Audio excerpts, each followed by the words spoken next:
Hi friends, hello friends, అందరూ బాగున్నారా? మే day వచ్చేసరికి మే 1 తారీఖు వచ్చేసరికి అందరూ మే డే శుభాకాంక్షలన్నీ పెద్ద పెద్దగా చెప్తూ ఉంటారు పెద్ద మాటలు. అయితే సంసారాన్ని మోస్తున్న ప్రతి ఒక్క భర్తకు కార్మిక దినోత్సవం శుభాకాంక్షలని నేను చెప్తున్నాను. ఎందుకంటే నాకు తెలిసి ఈ ప్రపంచంలో ఎక్కడా కూడా సంసారాన్ని మోస్తున్న ప్రతి ఒక్క భర్త కూడా ఒక కార్మికుడితో సమానమే. ఎందుకంటే ఇప్పుడు నేను చెప్తున్న రాశి ఫలాలు పెళ్ళి కాని అబ్బాయిలకు, కొత్తగా పెళ్ళైన అబ్బాయిలకు మాత్రమే. పెళ్ళయ్యి సంసారాన్ని మోస్తున్న అబ్బాయిలకు మాత్రం తెల్లవారి లెగిసి పెళ్ళాం ముఖం చూస్తే తెలిసిపోతుంది ఈరోజు ఎలా గడుస్తుందని.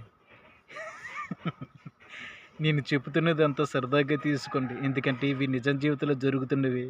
కానీ తప్పుగా నన్ను అర్థం చేసుకోవద్దు. పెళ్ళైన కొత్తలో భార్య భర్త మాట వింటుంది. పెళ్ళైన 6 నెలల తర్వాత భర్త ఏమో భార్య మాట వింటాడు. అక్కడి నుంచి వాళ్ళిద్దరి మాటలు పక్కింటి వాళ్ళు వింటారు. కొంతమంది భర్తలేమో ఒక్కొక్కసారి మనసులో ఏమనుకుంటారంటే, దెయ్యం పోవాలంటే ఏమి కట్టాలి? తాయెత్తు కట్టాలి మెడలో. మరి దెయ్యం మన ఇంటికి రావాలంటే ఏం చెయ్యాలి? ఆడదాని మెడలో తాడు కట్టాలి అని లోపల లుసుకుతూ ఉంటారు. అయితే కొంతమందేమో మతం గురించి గొడవ పడుతూ ఉంటారు ఈ సమాజంలో. మరి కొంతమందేమో డబ్బు కోసం గొడవ పడుతూ ఉంటారు. మరి కొంతమంది కులం కోసం గొడవ పడుతూ ఉంటారు.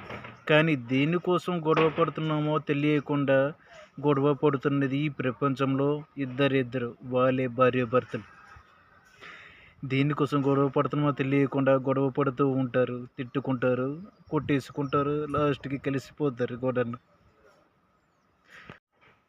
పెళ్లి చేసేటప్పుడు పెళ్లి కొడుకు పెళ్లి కూతురిని చిలక వెన్ను పట్టుకొని 7 అడుగులు వేయిస్తూ ఉంటారు వేదిక మీద.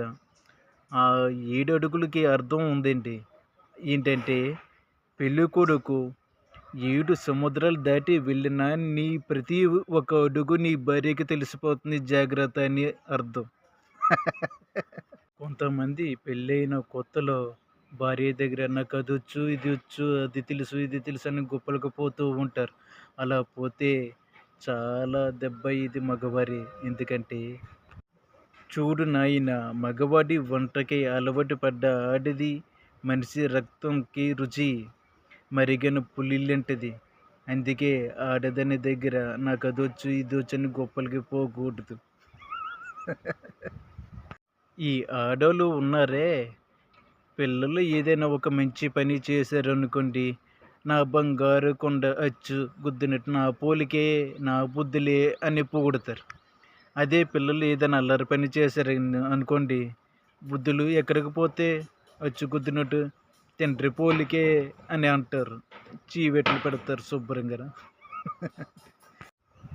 భార్యలు ఎందుకో కానీ భర్తల చెల్లిని సరిగ్గా చూడరు.